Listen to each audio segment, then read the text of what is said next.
संत हमारे देश की धरती पावन संतों से भरी पड़ी है। भगवत अनुभूति पा लेने से साधक में द्वैत की भावना नहीं रह जाती, सदा अद्वैत की भावना से ओतप्रोत रहता है। भक्त की दृष्टि में भगवान ही भर जाते हैं। ध्यान में, मन में, अंतर जगत में, अस्पर्श के कण में भगवान दिखाई पड़ते हैं। पावन संत एकनाथ की दृष्टि में सर्ष के कण में भगवान विद्यमान हैं। गृहस्थ आश्रम रहते हुए, संसार में रहते हुए लोक व्यवहार किया और उनके द्वारा पितरों के लिए तैयार किया गया भोजन प्रसाद करुणावश दूसरों को परोस देना, घर में आए हुए चोरों को भोजन कराना और खोए हुए बच्चों को गोद उठाकर उनके माता पिता के पास पहुंचा देना, तीर्थ में से लाए हुए जल को गधे को पिला देना,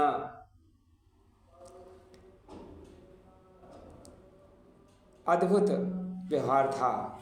उन अपने बदन पर थूकने वाले यवन को माफ कर देना आदि उन्हें भागवत दृष्टि के परम विचारक बताती हैं।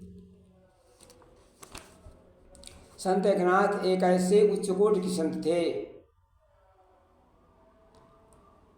ऐसी ही कथा उनकी एक घटना बतलाती है। कथा के अनुसार पैठड़ में एक चतुर सुंदर और वैसा रहती थी। संत एकनाथ भागवत भजन कीर्तन का अक्सर करते रहते थे। संयोगवश उस पर भी इसका असर पड़ा, वह उनके भजन कीर्तन में आने लगी। संत एकनाथ के सत्संग धीरे धीरे उस पर असर प्रारंभ हुआ। एक दिन संत एकनाथ ने पिंगला वैश्या की कथा सुनाई। उस वैश्या पर भी उसका असर पड़ा। उसे ऐसा लगा कि उसके चित्त में कोई बड़ी घटना घट गई। पिंगला के समान उसके मन में भी वैराग्य उत्पन्न हो गया और अपने पेशे से खड़ा हो गई।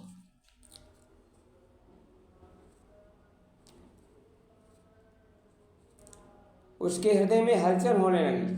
एक रात जैसे संत की अमृतवाणी भगवान के दिव्य भाव से भरी हुई थी। वह सत्संग से लौटकर घर लौट आई और 8 दिन तक अपने घर में दरवाज़ा बंद करके अकेले ही बैठी रही। उसने सोचा का संत एकनाथ के पावन चरण मेरे ग्रह को पवित्र कर दें तो अच्छा रहेगा। उसने संत से निवेदन किया, प्रभु मुझ अभागिन के घर भी अपने पावन चरण स्पर्श करके पवित्र करने की कृपा करें।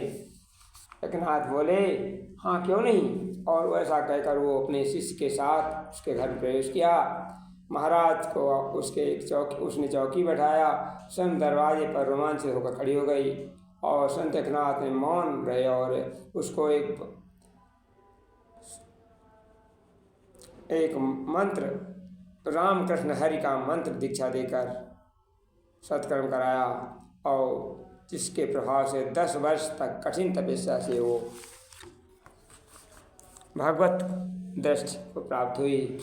क्योंकि पाकर बसंत स्पर्श बीज जब धरती में गल जाता है, तब फूल फलों पत्रों से लद वही सघन वृक्ष बन जाता है।